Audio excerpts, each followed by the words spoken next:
I'd like to welcome to your show and mine, Bobby Ramos Bottom Line, a professor emeritus of history who has put together a wonderful book.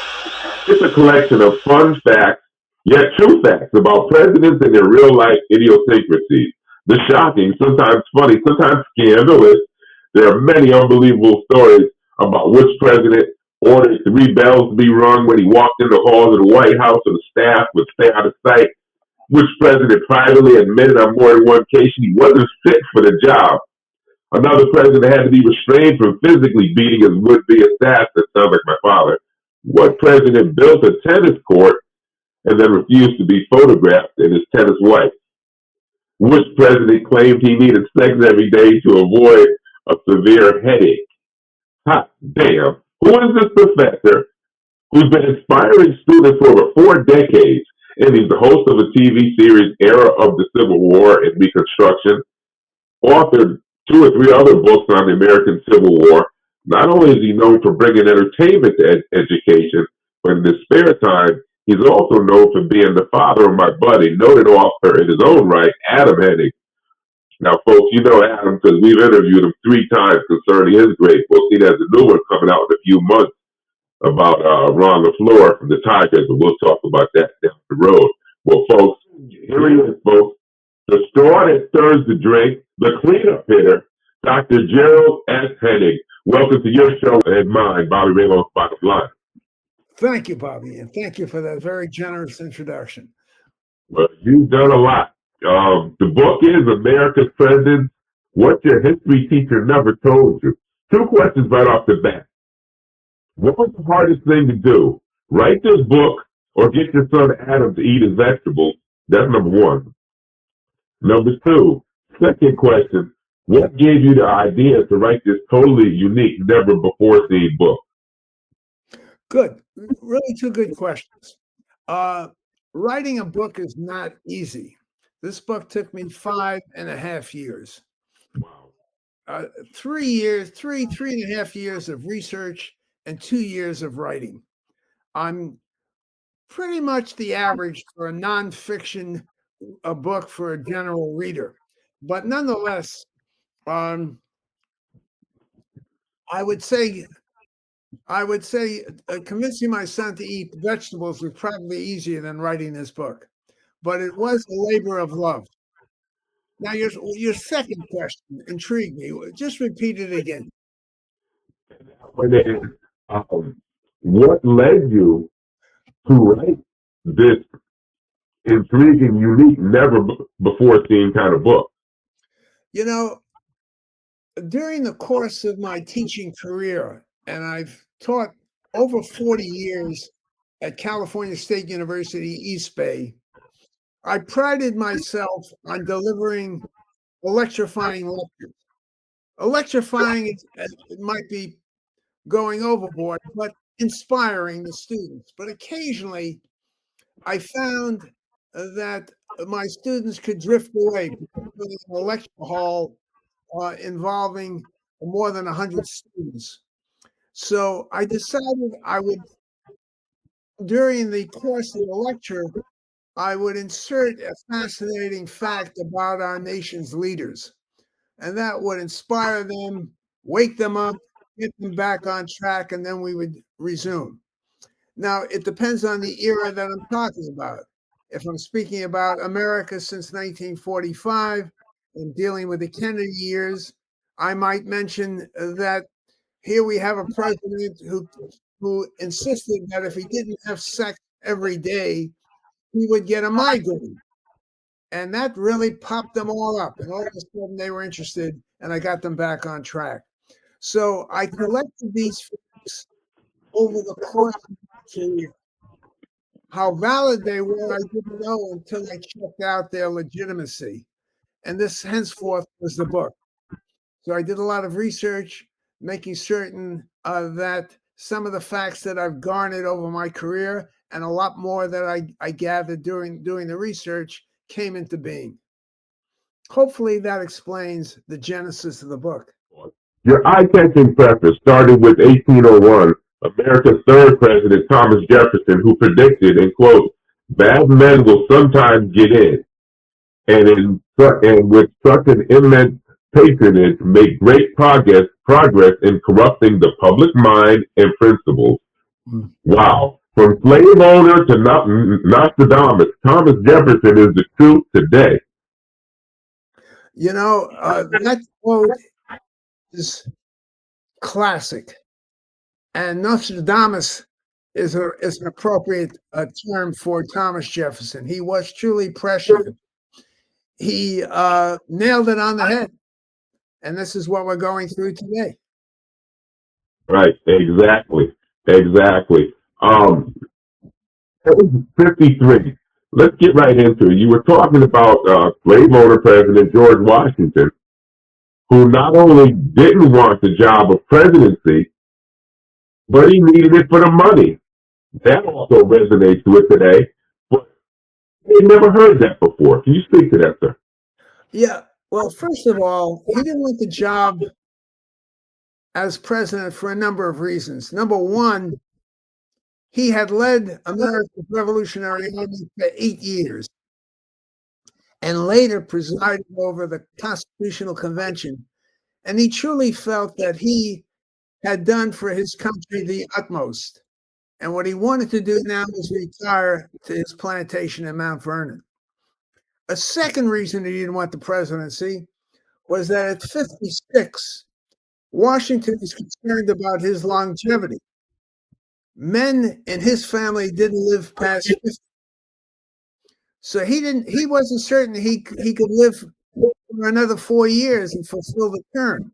So he believed that he might pass on it because this might cause a crisis if he died while in office.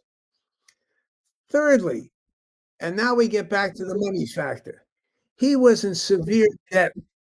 Like most planters in Virginia, he was land rich, but he was cash poor. And he owed money to the church for his pew. He owed money to his physician.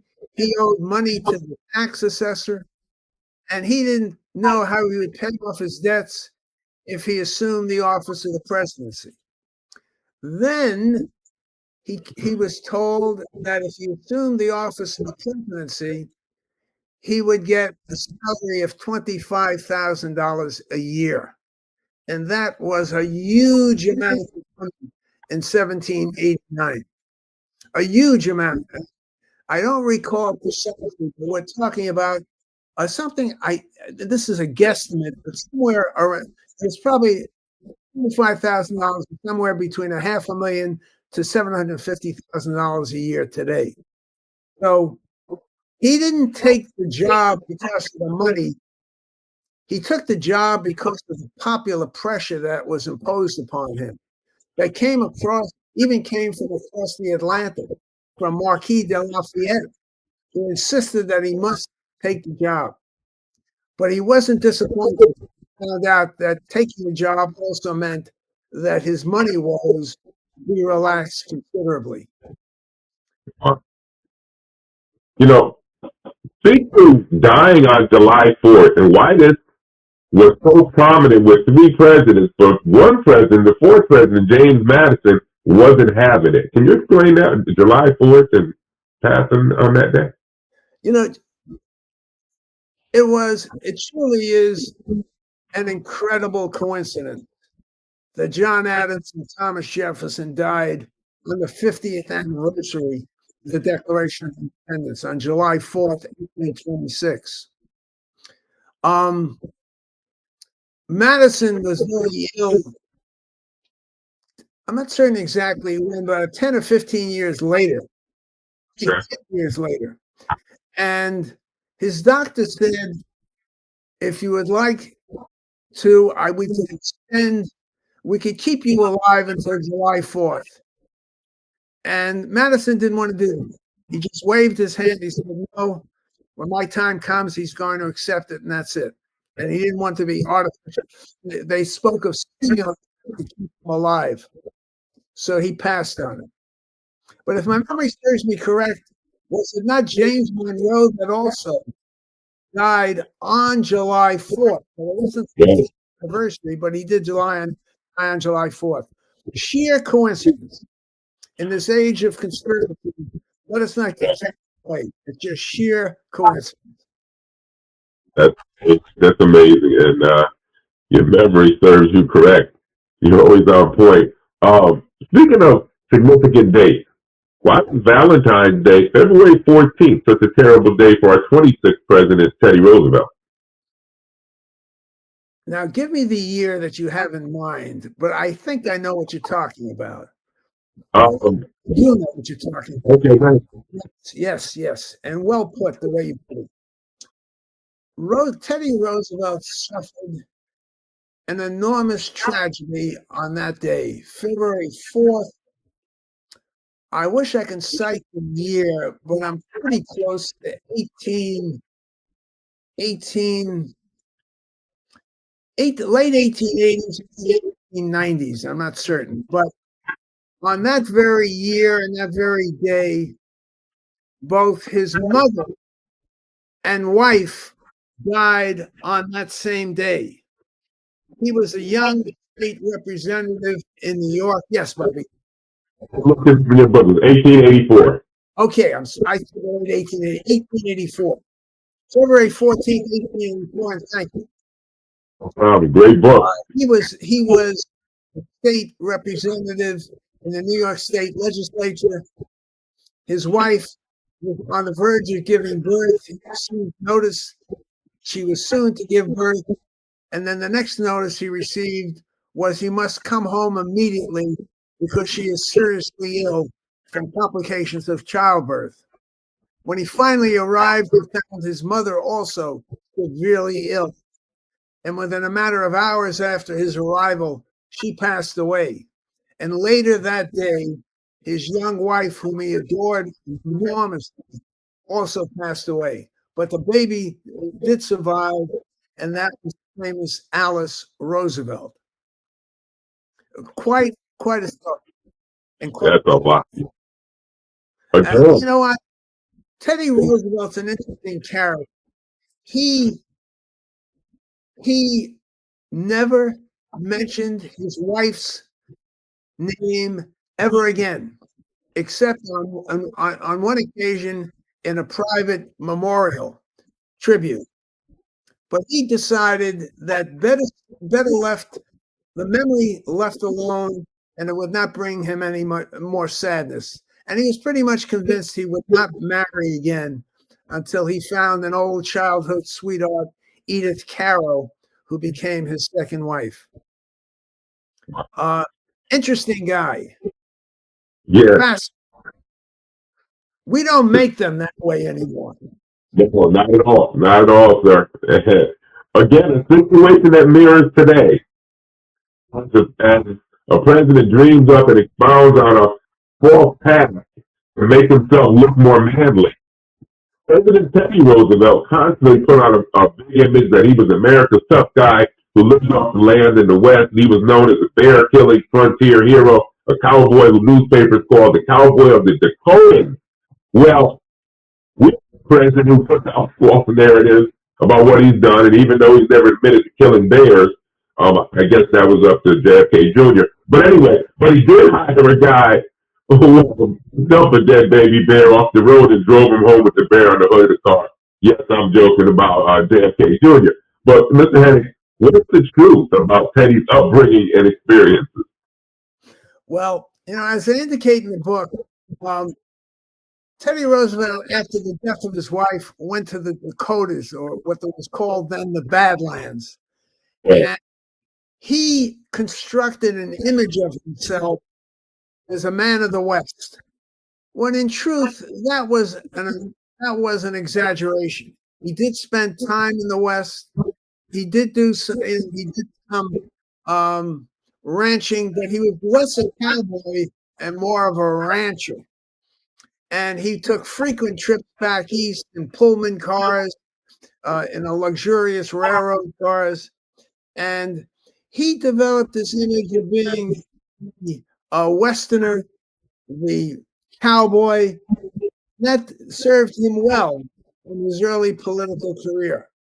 But what served him even better was his remarkable military feats during the Spanish-American War, and that catapulted him to national attention.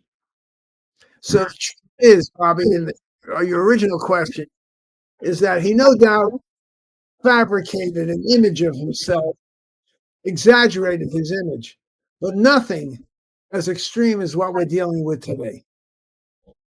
Listen, more on Teddy Roosevelt on page 81.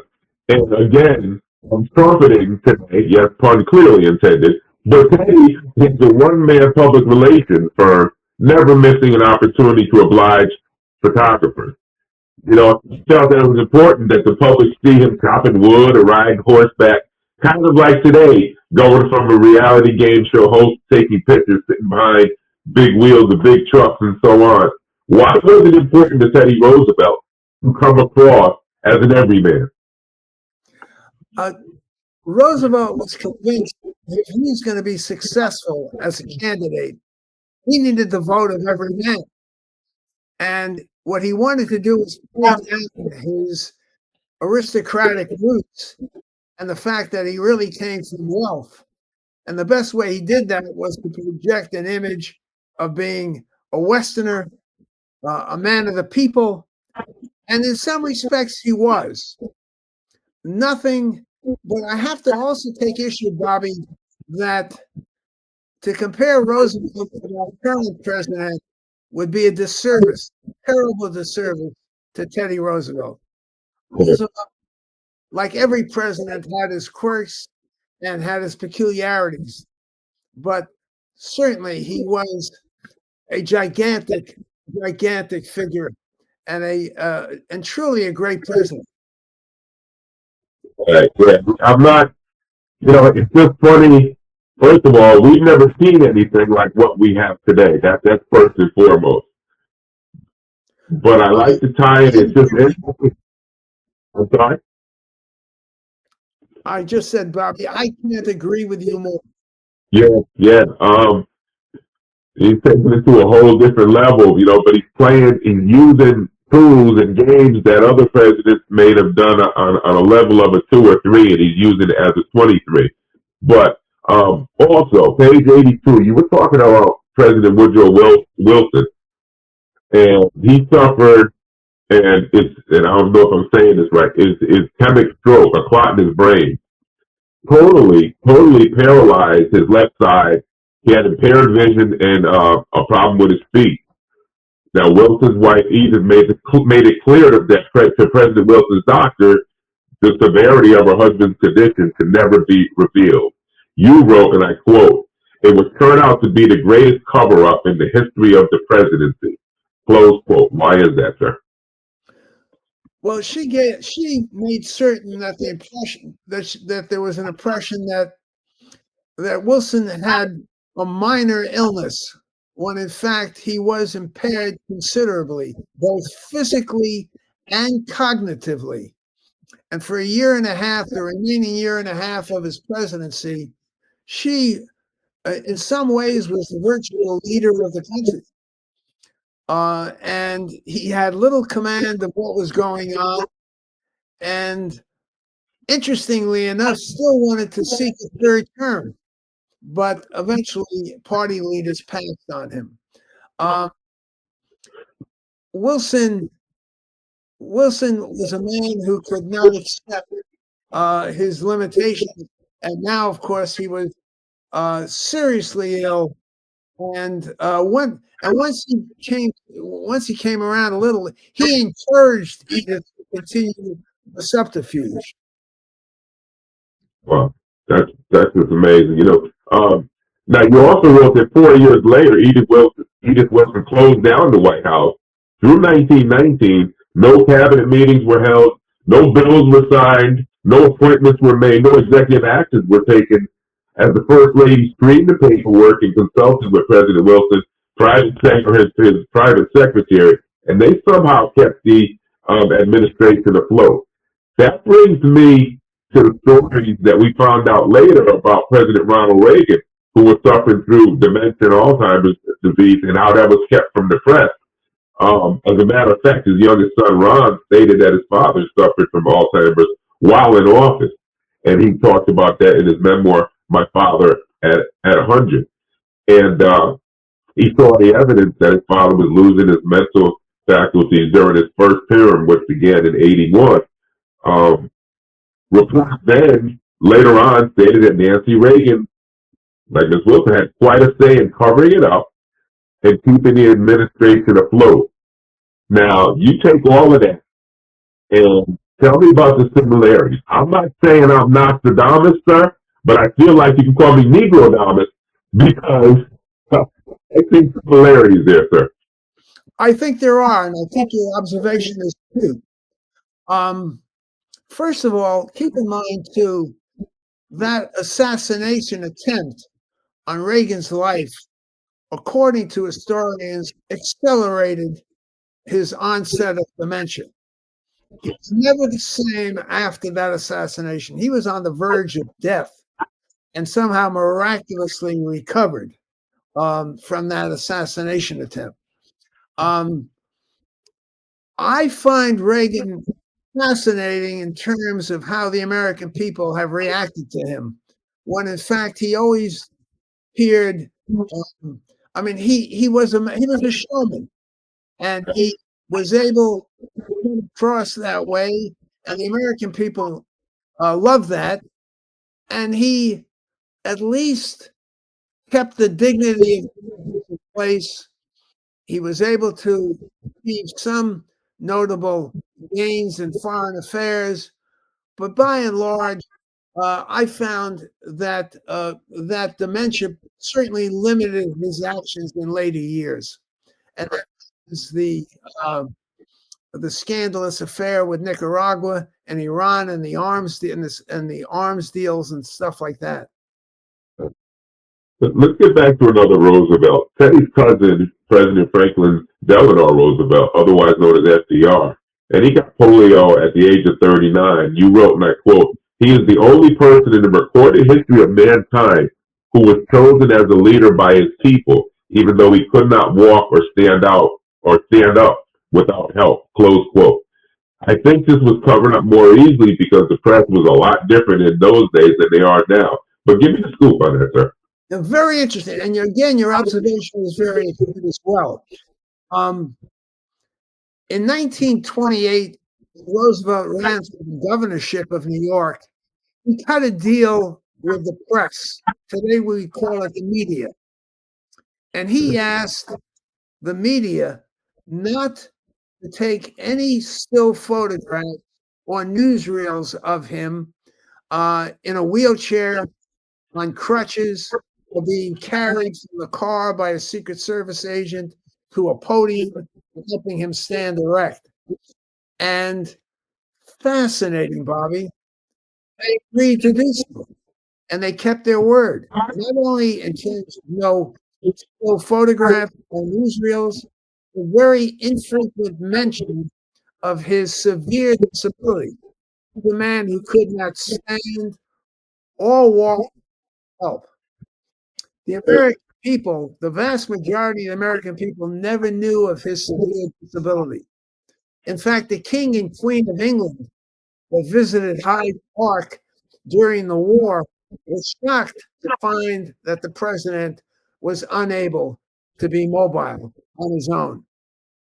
Joseph Stalin, who had spies all over the world, was stunned to find at his first wartime conference with FDR, the president of the United States could not stand on his own or walk. So it wasn't covered up, Roosevelt believed, particularly at first, because he had to somehow bring about, and I quote, some paraphrase what he said, but something, I had to restore a crippled economy, and whether the American people would accept a crippled leader is another question. So he had to do that. He then referred to himself as a bit lame, and somehow it worked. It's fascinating. The press never really revealed that. However, in his last year of life, on a visit to a veterans hospital in Hawaii, where there were amputees in one section. The Secret Service agent offered to get him out of his wheelchair, and he said no. He said, I want you to wheel me through these wards and let these men see that the President of the United States might not be able to walk, but they still have votes in their lives. So that was one of the first times in public that he displayed his disability. The second time is he went when he delivered one of his last personal addresses to Congress. He decided to tell Congress that he has these leg braces, that he has to sit down, and that he can't stand when he gives this talk. The first revelation of this as well. And there were tears in the eyes of many congressmen when he revealed this. Although many of those in Washington knew about it, this was another public exposure on his part of doing it. And later that Page 105. Let's get to who some people call the great emancipator, the 16th President Abraham Lincoln, who's been championed by many white and black folks. But the truth is, Lincoln wanted to colonize black Americans, removing them from the country. Lincoln was a longtime admirer of Senator Henry Clay of Kentucky, one of the founders of the American Colonization Society. And yes, folks, he's the great-grandfather of Muhammad Ali, formerly known as Cassius Marcellus Clay. But like Henry Clay, Lincoln believed that white and black people could not live harmoniously in a biracial society. I don't dispute that. And Lincoln wouldn't dispute that at that time as well. That's right. Here's where people should understand Lincoln. And I'm not being defensive about him, although I think he is our greatest president. Lincoln's position at one time should not be taken as a definitive position.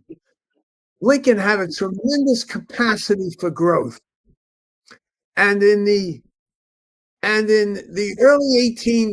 1850s and early 1860s, he was an advocate of colonization because he truly believed that black and white Americans could not live side by side, and that it would be to the detriment of black Americans if it continued to do so.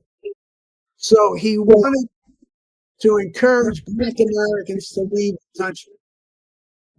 They resisted and insisted, no, this is their country too, and they're not going. And Lincoln responded by saying, okay, and pretty much abandoned colonization project.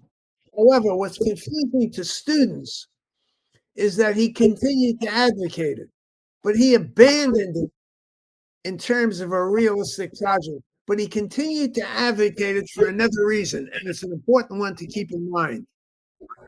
He felt that he needed to soften up white America for the upcoming Emancipation Proclamation, and that white Americans would not readily accept the emancipation of African Americans. They had great fear that once African Americans in the South were freed, they would come north and compete for jobs that white Americans would. So he kept the facade of the colonization project alive. So convincing white Americans, after all, once freed, many will leave anyway, and that emancipation won't be such a disastrous a policy for the future of America. Eventually, he abandoned this entirely, and then during the last couple of years of his life, he advocates for making African Americans Union soldiers, and even more importantly, for suggesting that literate African Americans, including those who served in the Union Army, should be allowed to vote as well. So these were positions that Lincoln taken later life that a few years before were thought to be unheard of. So we have enormous growth, and that you just can't pigeonhole him in one particular point. I mean, you have to keep in mind, he was born in a slave state, but thanks to his father, they moved to free territory. and a free state. And he eventually embraced the abolition views of his father. But he always moved slower than his more extreme Republican colleagues. But on the other hand, even as radical Republicans believe, he was probably, as one put it, a well-known congressman by the name of William Kelly said, Lincoln is the most radical of all of us, which is a very, very astute observation. Let me speak to the spectrum that President Lincoln went through, the growth that he went through. Because page 106, you wrote, and this was in mid-August of 1862, and he gave a speech, and he said, at the end of the speech, he said, the aspiration of men is to enjoy equality with the best when free, but on this broad continent, not a single man of your race is made the equal of a single man of ours. Now, that was 1862. Now, we're talking about the growth. Page 109, you're talking, you printed about, it was, matter of fact, it was April 8th, 1865, 3 days before he was assassinated. And he was voicing his support, granting the right to vote to African Americans, as he said, namely the very intelligent. Now, John Wilkes Booth, the actor and Confederate sympathizer, was in the crowd, and he was ticked off, and he was angry, all kinds of ticked off. And a quote, he said, in Booth's mind, it meant nigger citizenship. This is the last speech he'll ever make, close quote. Now, by God, I'll put him through. We've heard a lot about John Wilkes Booth. I had never read about that, sir, until I read this fascinating book.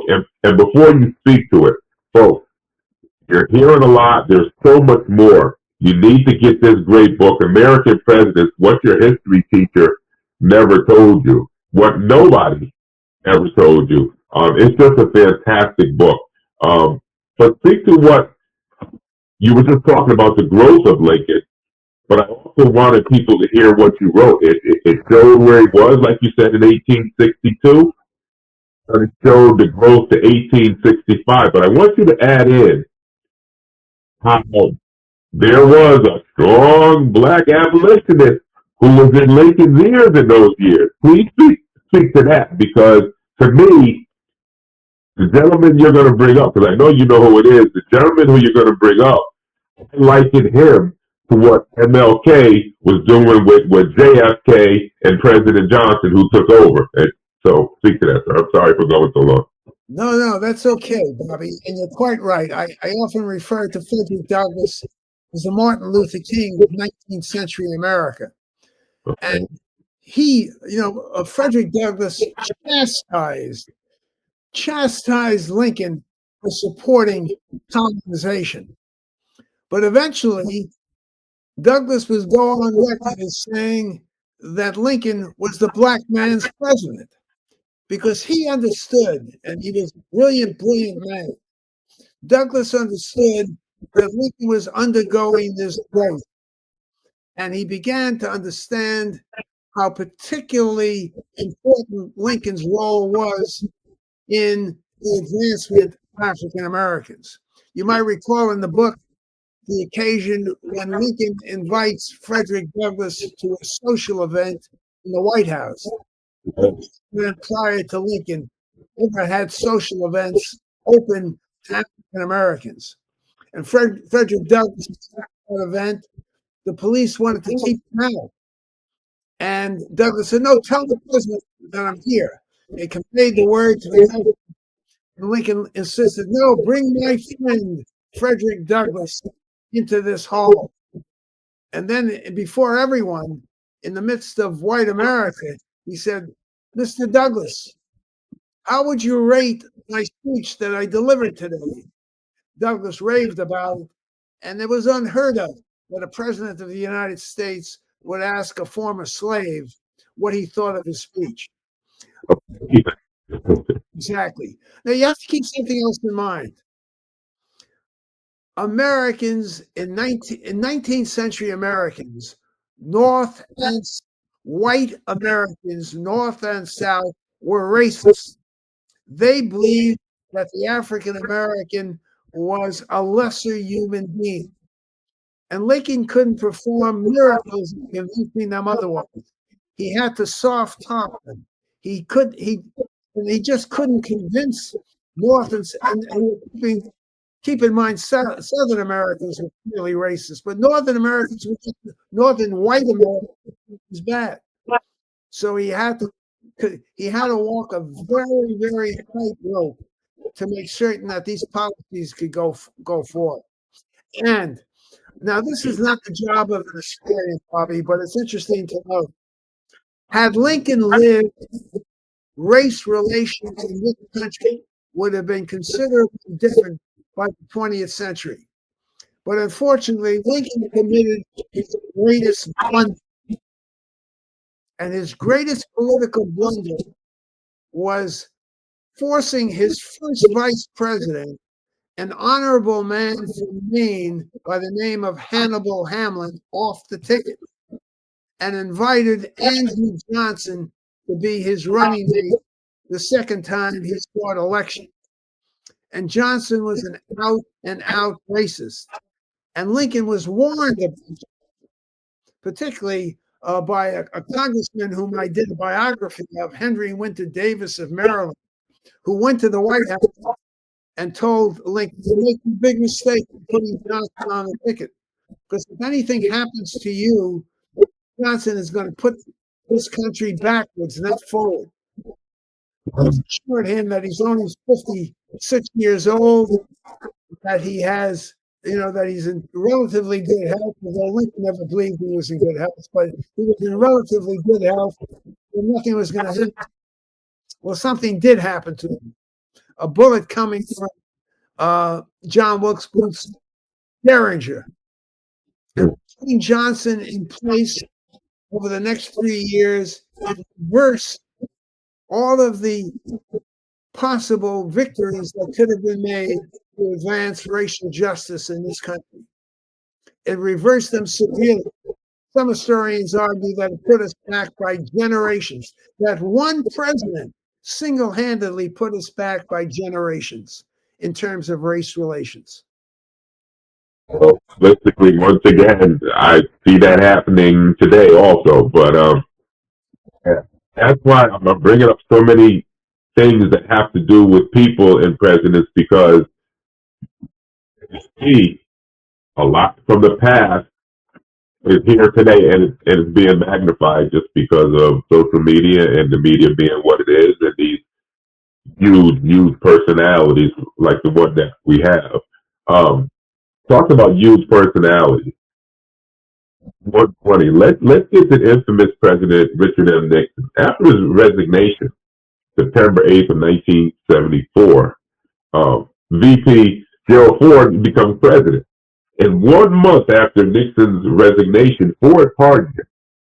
What was the main reason that Ford pardoned him, and why did he do it so quickly? Good question on both counts. Why Ford pardoned Nixon, and why did he do it so quickly? I'm convinced, although the evidence is still scanty, and Ford himself denied it in his memoir, that Ford believed that Nixon would do something drastic if he wasn't pardoned, perhaps even commit suicide, and that he did not want Nixon's life on his hands, and he did not want to suffer the possibility that the former president would commit suicide. And secondly, he did it quickly because he thought this was going to happen soon. He was getting reports that Nixon was severely depressed, and he looked terrible as well. And he felt that if Nixon didn't commit suicide, he might just die of despair. And Ford wanted to prevent that from happening. And secondly, Ford gives it as his reason: we have to move forward and not dwell on what occurred with Watergate in what happened with Nixon, and the best way to do that was to pardon the man.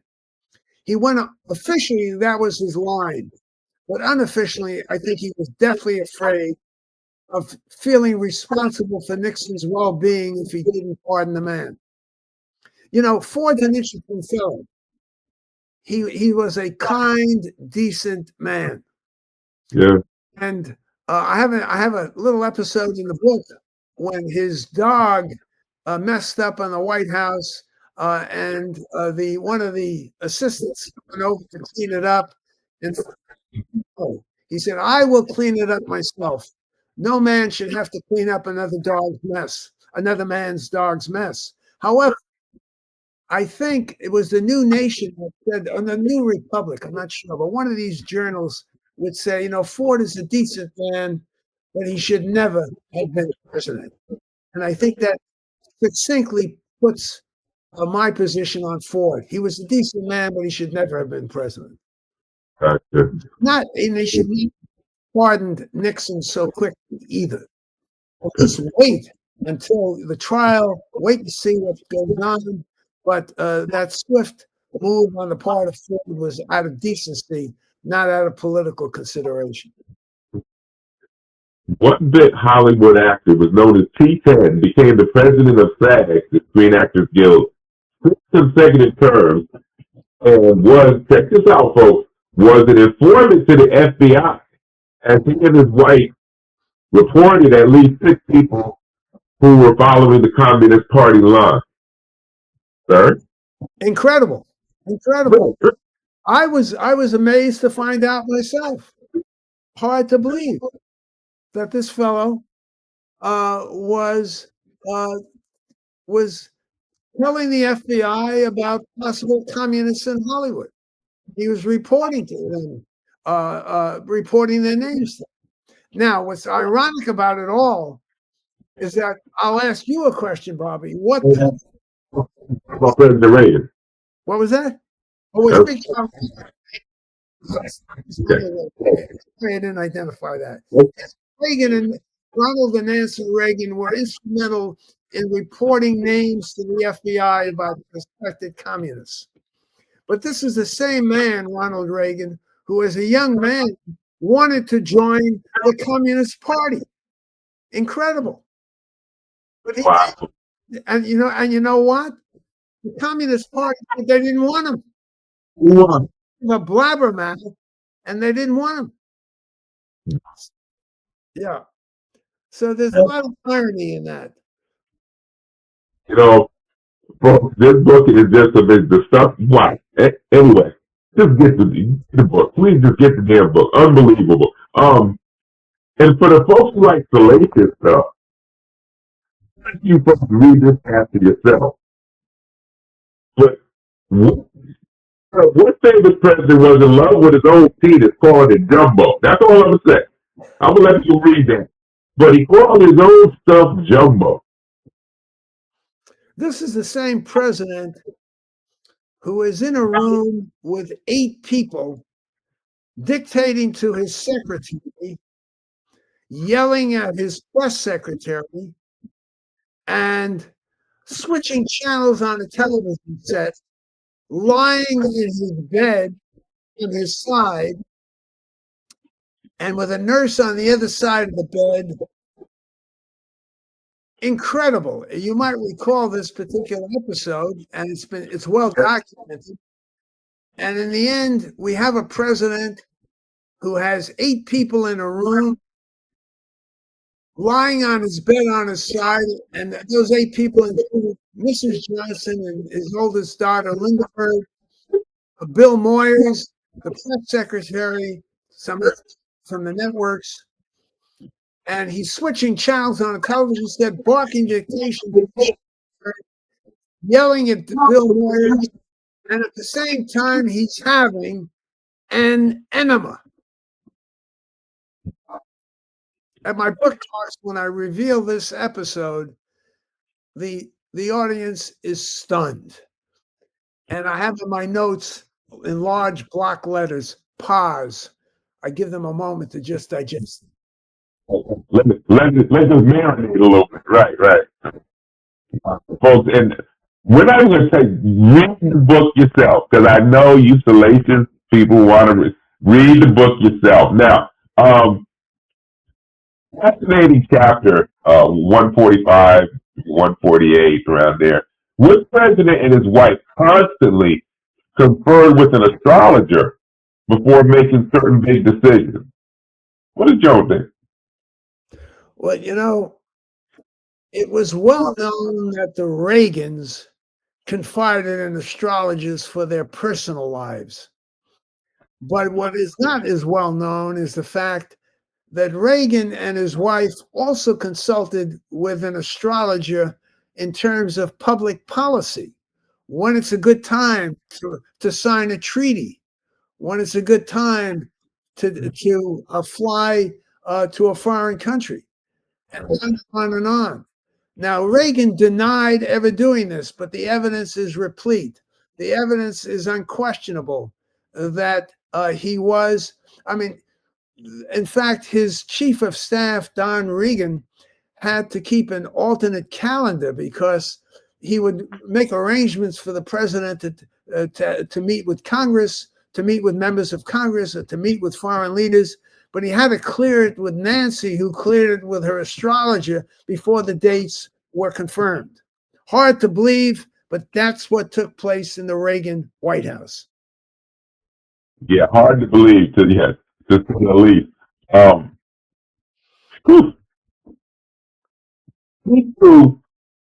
What future president would cause Mr. CBS star today, minute, would that interview would cost Dan Rather his job? Who was the future president, and why did it cost him his job? That president you're referring to, Bobby, is George W. Bush. George W. Bush, as a young man, tried to avoid the draft and service in Vietnam. Eventually, he pulled string. His father, who at the time, George H.W. Bush, was a congressman from Houston. And Bush pulled some strings. Senior Bush pulled some strings to get George W. Into the Texan National Guard. And while serving in the Texan National Guard, he was served as a pilot. But eventually, he fell off the radar. He fell off the map. For a year and a half, technically, he was AWOL, absent without leave. And it was Dan Rather who brought that up in the 60 Minutes TV show. Right. Pressure was so severe on CBS that they eventually got rid of the producer of that show, and eventually made life very difficult for Dan Rather.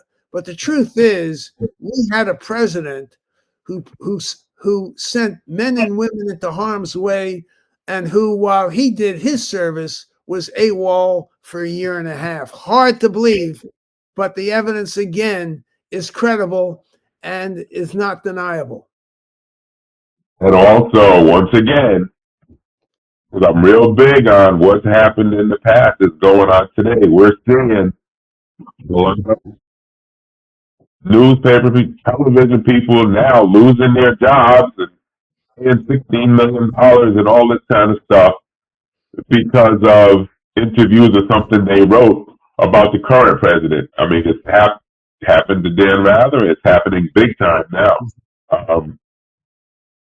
October 14, 1912. Talk about, in this man, I love it. Former president campaigning for re-election was shot in the chest by would-be assassin. And instead of going to the hospital, told his driver, and I quote, "You test maybe the last one I shall deliver, and I'm going to deliver this one myself." Close quote. Now, folks, that was Teddy Robinson. He gave the speech with people not knowing that he had been shot. And I quote from the book, and I quote, "I don't know whether you fully understand that I've been shot. The bullet is in me now, so I cannot make a very long speech, but I would try to do my best." Close quote. Before you answer, Dr. Henig, I want to tell the audience once again, get this book. This is only a small portion of tidbits and unbelievable stories of our presidents. But get this book. What's your take on Teddy Roosevelt doing what I just said he did that came from your book? Well, everything you said is accurate. This was Teddy's. Be accurate because this came from your damn book, and you know it's accurate. Go ahead.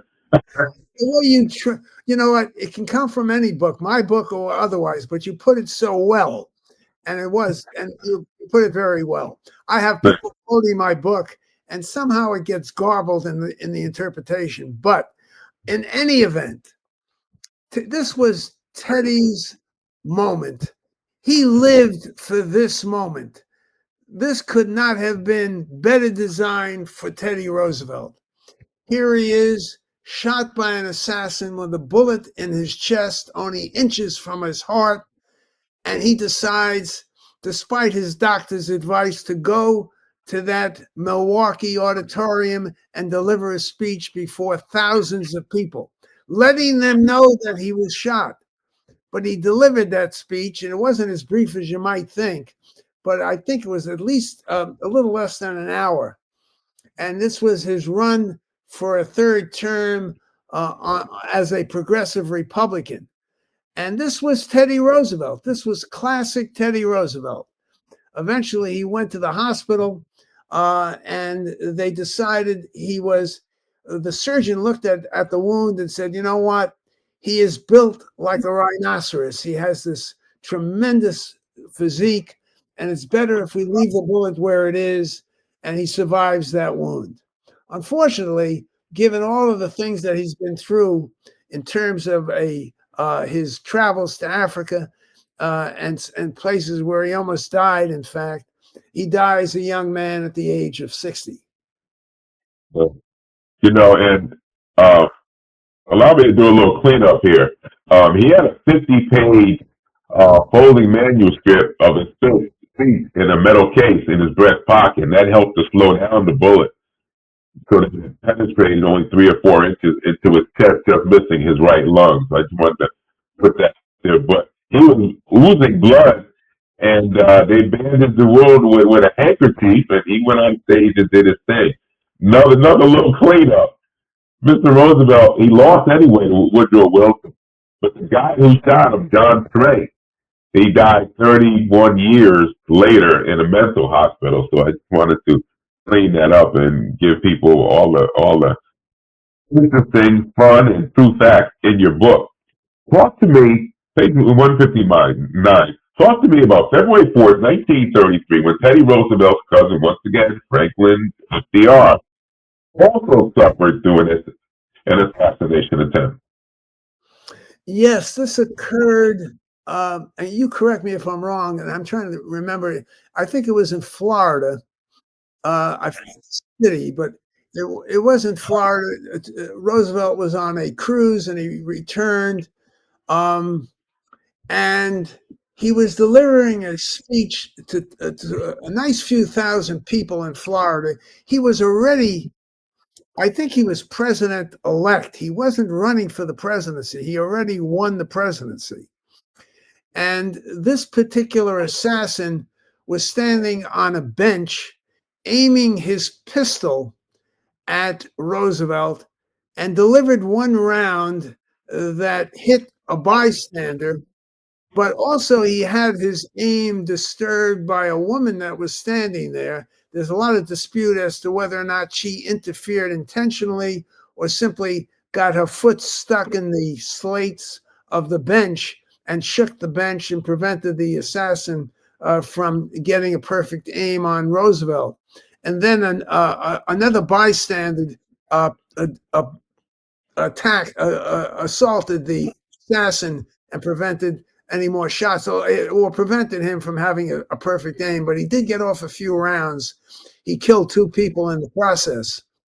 Roosevelt, in fact, one of the people that died from one of the shots was the mayor of Chicago, Anton Chermak, who was by the car, or in any case. So Roosevelt then takes Chermak to the hospital, refuses to leave him until he decides that he's okay, but eventually he dies. And Roosevelt acted very bravely. The folks around him and his entourage said, he wasn't really flustered by it all. It was Ellen who pointed out, and this was an interesting quip that she made. I can't believe that Franklin did so well under these circumstances because he can't stand the sight of blood. And he was holding Chermak in his arms to take him to the hospital, and he was bleeding all over him. But in any case, Roosevelt had a cool demeanor. He was fearless in many ways, jovial and personable, but fearless as well. There were other presidents who went through assassination attempts. President Truman, President Gerald Ford had two assassination attempts, like 3 weeks apart, by two women. Mm-hmm. That second attempt on President Ford, the hero, Oliver Simple, was a former Marine, the disabled Vietnam War vet. Again, I think a guy like Mr. Simple, if he did the same thing today, he would probably suffer the same consequences. But please explain that, sir. Yes, Simple was this occurred, if my memory serves me correct, this occurred in San Francisco. And Gerald Ford was leaving the Fairmont Hotel, and there was a sense this was the second attempt on his life, and some had a feeling that environment was not safe for him.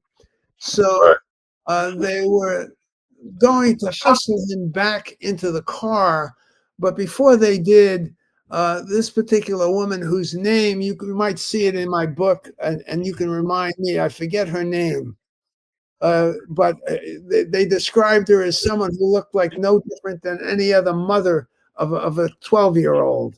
She didn't look very much like an assassin, and she raised the pistol, and Simple was able to deflect her aim and prevented the shot from entering the target, namely Gerald Ford. Simple was not acknowledged because Simple was gay, and Simple also told the press that he didn't even want to be acknowledged in the press. He didn't want anyone to know what he had done. He was fearful that it might come out that he was gay and that his family would disown him. In any case, I think it was Herb Caen, one of the great journalists of the San Francisco Chronicle, who revealed his status, and that caused a lot of personal pain for Simple in his life. Also, Gerald Ford tried to avoid contact with Simple. Eventually, he sent him a personal thank you, but the fact that he was gay was pretty much, he was persona non grata in the entire episode. Once again, interesting. Folks, listen, when it comes to Chapter 9, y'all going to find it extremely interesting. It's called Infidelity. And all of us know about President Kennedy and Clinton having extramarital affairs, but this chapter talks about other presidents who couldn't keep your Johnson in your pants. Yeah, another pun intended. But President Johnson was one. President James A. Garfield, who was the first president known to have broken his marriage vows. Warren G. Harding, a torture troll, and again, FDR, Franklin Delano Roosevelt, getting shot. He figured he wanted to start shooting back. But anyway, Dr. Henig, were these past presidents, how lucky were they that the media wasn't like the media today? There were no tabloids, no social media. How lucky were these guys that they weren't in today's world? Well, you put it very well. They were very, very fortunate. These presidents would not have gotten away with what they got away with. Now, Washington insiders knew what was going on, but for the rest of the country, they were totally oblivious to what was happening. Even Kennedy, who was infamous as a womanizer, and we're not talking about dozens of women, or scores of women, or hundreds of women. We're talking about thousands of women. And it was Kennedy who would tell reporters and would brag to reporters about how he would not be finished with a woman until he did it 3 different ways. And they kept that under wraps. They believed that a president's personal life should not be revealed. And that was a sense among the press that their personal life should not be exposed. That would end, I would think, by the Clinton years. And even then, they were sort of muffled until recently when the press will expose anything. Although they've been accused of being fake news, but at least they're doing their job. It's not fake either. Right. It sounds like to me that JFK was the Will Chamberlain of the political world. That's just me. But anyway, look at JFK, page 230. He tell his friend, and I quote, the healthiest candidate for president in the country, and I'm not going to stay in office, close quote. Well, he was concerned that I think he told his friends that when he decided to have Lyndon Johnson on his ticket. And am I right? If I recall. Yes, that's it. Yeah, and he had offered to Johnson the position of vice president. He never thought Johnson would accept it, but he wanted to offer it to him anyway, and Johnson surprised him and accepted it. And then close associates said, "How could you put this man on the ticket? We're trying to usher in a new symbol, a new age, an age of youth, and we're putting an old tried Politico on the ticket." And it was Kennedy who said, "Well, I'm one of the healthiest candidates in the world. Nothing's going to happen to me, and Johnson will never be president." Well, we know for a fact that was not the case on several accounts. Number one, he wasn't the healthiest candidate in the world. He suffered from various debilitating diseases. And as a result of that, but in any case, the assassination elevated to Johnson the presidency. But he wanted to assure people that he was healthy, but that was an outright lie. And in fact, during those years, he was given a priest gave him rites 3 different times because he was on the verge of death as a result of his illnesses. Another Nostradamus moment, this time by LBJ to a friend Claire, and he said, "One out of every 4 presidents has died in office. I'm a gambling man, darling, and this is the only chance I got." Close quote. Right now. Yeah, that's fascinating. It's fascinating because Johnson knew his history. He was really referring to what was called the curse of Tecumseh. I'm not going to drag this out, Bobby, but it's worth noting because it's a fascinating piece of information.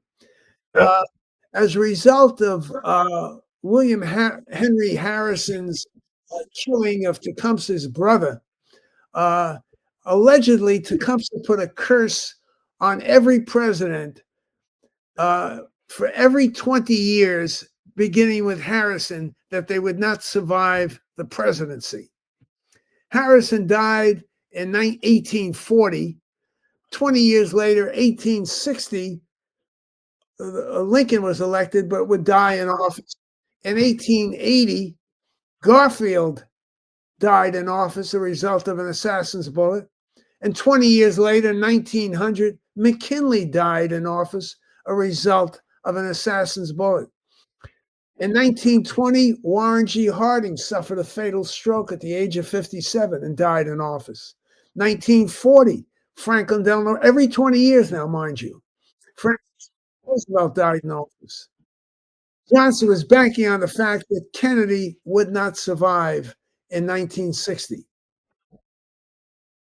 By the way, in 1980, a president almost died in office, and that was Ronald Reagan from an assassin's bullet.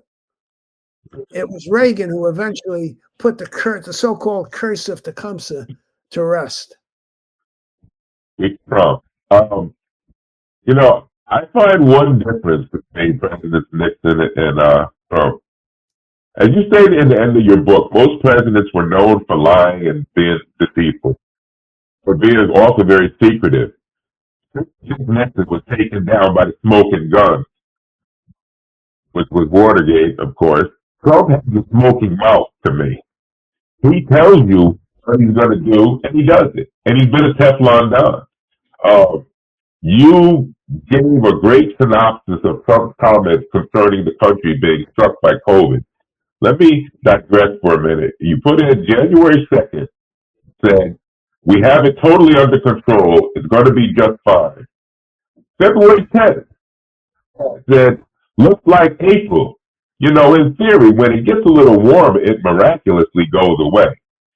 February 24th, he said the coronavirus is very much under control in the USA. The stock market's starting to look very good to me. February 27th, he said, it's going to disappear. One day it's like a miracle, it'll disappear. March 10th, he said, we prepared, and we're doing a great job with it, and it'll go away. Just stay calm, it'll go away. By the time of Trump's last day the first time, over 400,000 Americans had died from the virus. The virus, he said, was totally under control. It was going to disappear. I got to say, this Henig is not only a master historian, a mind like a computer, who is able to weave and bring the past into the present in layman terms. And I think that that's real key, sir. Folks, you want to get this great defining book by Mr. Gerald S. Henig, American Presidents, What Your History Teacher Never Taught You. I enjoyed the hell out of it. Mr. Henig, thank you very much for penning this book, and I hope you enjoyed this conversation about as much as I did. I did indeed, and I thank you for having me on the podcast. Truly grateful for it. Thank you. Remember to tell Adam to eat his vegetables too. Folks, as always, remember, thank you for your support of your show and mine, Bobby Ramos Bottom Line. I don't do interviews, I do conversations. Thank you for your time, this time. Until next time. I don't want to be a man of power, but I do want to be a man of purpose.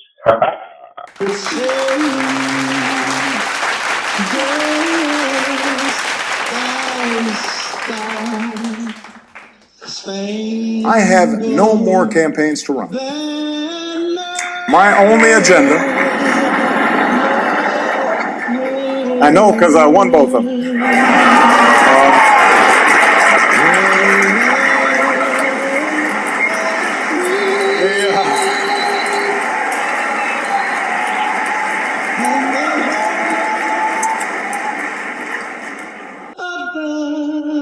We did it again, my son, little Bobby. We did it again. We make such a great team. I love you, son.